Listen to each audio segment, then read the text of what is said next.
নমস্কার বন্ধুরা, শ্রাবণী রান্নাঘরে আপনাদের সবাইকে স্বাগত জানিয়ে আমি প্রতিদিনের মতো আবারও আজকের একটা রান্নার ভিডিও নিয়ে আপনাদের সামনে চলে এসেছি।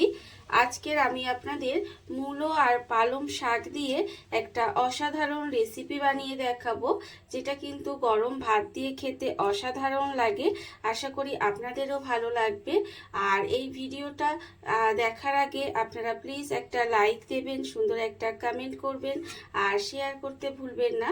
তাহলে চলুন আজকের আমি এই মূলো আর পালং শাকের রেসিপিটা কিভাবে বানিয়েছি সেটা আপনারা একবার দেখে নিন। রান্নাটা করার জন্য প্রথমে আমি এখানে দেখুন গ্যাসটা অন করে একটা কড়া বসিয়ে দিয়েছি। এবারে আমি কড়ার মধ্যে দিয়ে দেব সর্ষের তেল। এখানে কিন্তু রান্নাটা আমি সর্ষের তেলেই করব, সেই জন্য আমি এখানে কড়ার মধ্যে বেশ কিছুটা সর্ষের তেল দিয়ে দিলাম। দিয়ে এবার তেলটাকে প্রথমে একটু গরম হতে দেব। তেলটা কিন্তু খুব ভালোভাবে প্রথমে গরম করে নিতে হবে।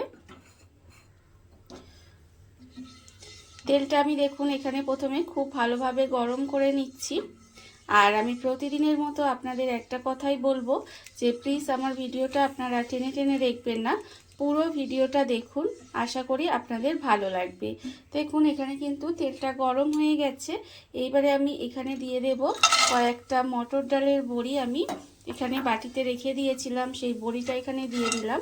দিয়ে বড়িটা কিন্তু প্রথমে লাল করে ভেজে নেব। বড়িটা কিন্তু এখানে লাল করে ভেজে নিতে হবে। আর এমনভাবে বড়িটা ভাজবেন যাতে বড়িটা সুন্দর করে ভাজা হয়ে যায় অথচ পুড়ে না যায়, সেটা কিন্তু দেখতে হবে। এইভাবেই বড়িটাকে একটু লাল লাল করে ভেজে নিতে হবে।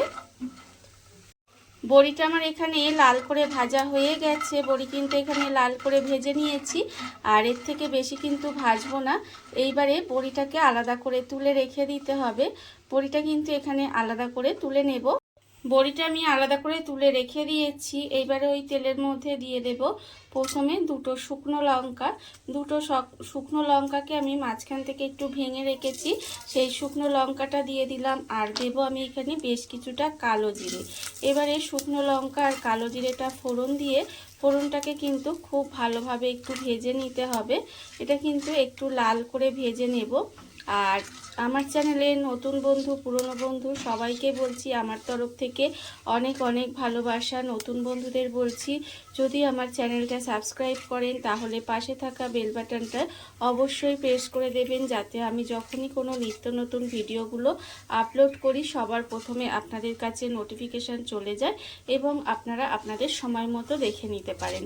আর পুরনো বন্ধুদের বলছি আপনারা এইভাবে আমার পাশে আছেন, আমাকে এগিয়ে যেতে সাহায্য করছেন, তার জন্য আপনাদের অসংখ্য অসংখ্য ধন্যবাদ জানাই। দেখুন এখানে কিন্তু লঙ্কা আর কালো জিরেটা ভাজা হয়ে গেছে। এটা আমি সুন্দর করে ভেজে নিয়েছি, সুন্দর একটা গন্ধ বেরোচ্ছে। এইবারে আমি এর মধ্যে দিয়ে দেব এখানে আমি কেটে রেখেছি সরু সরু করে মূলো আর পালং শাক। মূলো আর পালং শাক কিন্তু একসঙ্গে আমি এখানে সরু সরু করে কেটে রেখে দিয়েছি, সেই শাকটা কিন্তু আমি এখানে দিয়ে দিচ্ছি। এইভাবে মূলো পালং শাক একসঙ্গে যদি এই রেসিপিটা আপনারা বানিয়ে খান দেখবেন খেতে কিন্তু অসম্ভব সুন্দর হয়।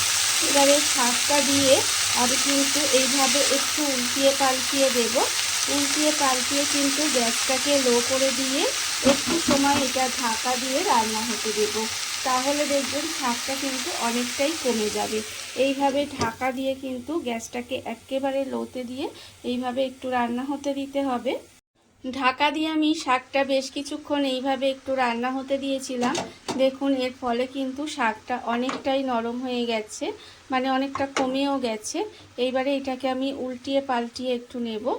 দেখুন একটু কিন্তু এইভাবে উল্টিয়ে পাল্টিয়ে দিতে হবে।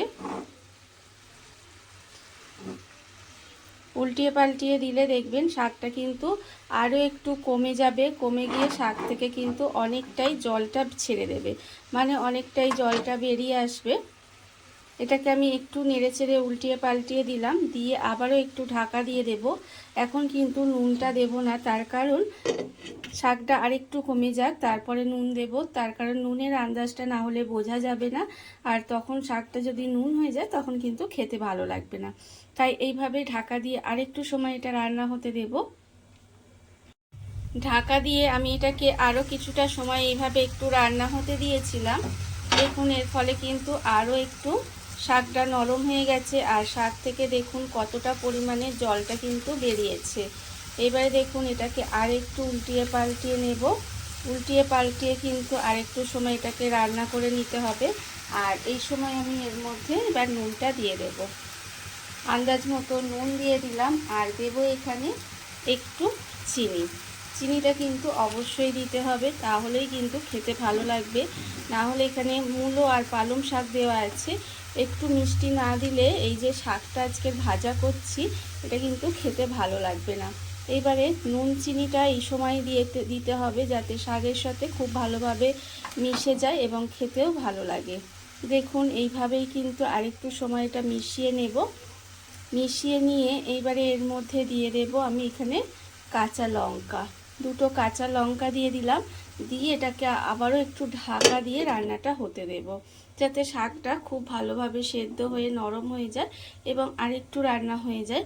আর যতক্ষণ এটা রান্না হচ্ছে ততক্ষণ এখানে দেখুন আমি এখানে বড়িটা যে ভেজে রেখেছিলাম সেটাও কিন্তু ঠান্ডা হয়ে গেছে। এইবারে বড়িটা আমি এইভাবে হাত দিয়ে একটু গুঁড়ো করে নেব। বড়িটাকে কিন্তু এইভাবে হাত দিয়ে গুঁড়ো করে নিতে হবে। আর আপনারা তো অনেক রকমের পালং শাক বা মূলো শাকের রেসিপি খেয়েছেন, কিন্তু একবার এইভাবে দুটো মিশিয়ে মানে মূলো পালং শাক মিশিয়ে রান্নাটা করে দেখবেন বা ভাজাটা করে দেখবেন বড়ি দিয়ে, তাহলে দেখবেন খেতে ভীষণই ভালো লাগে। দেখুন আমি কিন্তু এইভাবে একটু বড়িগুলোকে ভেঙে ভেঙে নেব। বড়িগুলো কিন্তু ভেঙে নিতে হবে একটু হাত দিয়ে। বড়িটা আমি এখানে একটু ভেঙে ভেঙে নিয়েছি, এইভাবেই কিন্তু বড়িটা ভেঙে নিতে হবে। আর অন্যদিকে যে শাকটা ঢাকা দিয়ে রান্না হতে দিয়েছিলাম সেটাও কিন্তু দেখুন শাকটা ঢাকা দিয়ে রান্না হয়ে গেছে। এইবারে শাকটা আর কিন্তু ঢাকা দেব না। এইভাবে দেখুন অনেকটা বেরিয়ে গিয়ে শাকটা কিন্তু একেবারে নরম হয়ে গেছে। এবারে এটাকে নেড়ে নেড়ে এই জলটা শুকনো করে নিয়ে আমরা যেভাবে শাকটা ভাজা করি সেইভাবেই কিন্তু ভাজাটা করে নেব।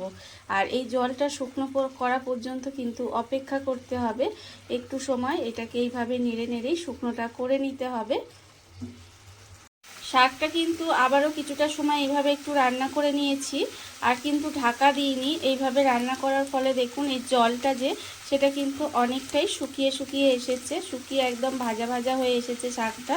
যখন এইভাবে একটু শুকনো শুকনো হয়ে ভাজা ভাজা হয়ে আসবে তখন কিন্তু আমি এর মধ্যে দিয়ে দেব এই যে বড়িটা আমি ভেজে রেখেছিলাম, সেই ভাজা বড়িটা কিন্তু এখানে দিয়ে দিলাম। ভাজা বড়িটা দিয়ে আবারও এটা উল্টিয়ে পাল্টিয়ে একটু সময় রান্না করে নিতে হবে। আর শাক ভাজাটা হয়ে আসার আগে তারপরে মানে যখন ঠিক শাকটা ভাজা হয়ে আসবে তার আগেই কিন্তু এই বড়িটা দিতে হবে, দিলে তবেই কিন্তু খেতে ভালো লাগে। দেখুন এইবারে আবারও কিন্তু আর কিন্তু কোনো ঢাকা দেওয়া যাবে না, এইভাবে নেড়ে ছেড়ে শাকটাকে সুন্দর করে ভেজে নিতে হবে। আমি এইভাবেই আরেকটু সময় নেড়ে চেড়ে শাকটাকে ভেজে নেব। আর আপনারা এতক্ষণ পর্যন্ত যারা ভিডিওটা দেখছেন অথচ একটা লাইক দিতে ভুলে গেছেন তাদেরকে বলছি অবশ্যই একটা লাইক দিয়ে দেবেন। দেখুন আমি কিন্তু এইভাবেই শাকটাকে সুন্দর করে ভেজে নিচ্ছি। আর এইভাবেই কিন্তু ভেজে নিতে হবে, একদম গ্যাসটা লো টু মিডিয়ামে রেখে এইভাবে নেড়ে নেড়ে কিন্তু যেইভাবে আমরা সাধারণত শাক ভাজা করি সেইভাবেই কিন্তু আমি ভেজে নেব। শাকটা কিন্তু আমার এখানে ভাজা হয়ে গেছে। শাকটা আমি এখানে নেড়ে চেড়ে এইভাবে একটু ভেজে নিয়েছি, আর রান্না আমার একেবারে রেডি হয়ে গেছে। দেখুন এইবারে আমি গ্যাসটা অফ করে দেব আর আপনাদের পরিবেশন করে দেখাবো ঠিক কেমন হলো। দেখুন এইভাবে আমি গ্যাসটাকে অফ করে দিচ্ছি আর আপনাদের পরিবেশন করে দেখাবো। দেখুন বন্ধুরা, বাড়িতে থাকা কত অল্প উপকরণে কত অল্প সময় কত সুন্দর একটা মূলো পালং শাকের রেসিপি তৈরি হয়ে গেছে, আপনারা দেখতেই পেলেন। আর এটা কিন্তু খেতে অসম্ভব সুন্দর হয়। এইভাবে আপনারাও একদিন হলেও বাড়িতে বানিয়ে দেখতে পারেন। আর এই ভিডিওটা যদি আপনাদের ভালো লেগে থাকে, আপনারা যদি ফেসবুক থেকে দেখে থাকেন পেজটি ফলো করে দেওয়ার অনুরোধ রইল। আর যদি ইউটিউব থেকে দেখে থাকেন চ্যানেলটি সাবস্ক্রাইব করে নেওয়ার অনুরোধ রইল। তাহলে চলুন ভিডিওটা আমি এখানেই শেষ করছি। আপনারা সবাই ভালো থাকবেন, সুস্থ থাকবেন। আবারও হাজির হব নতুন কোনো রান্না নিয়ে।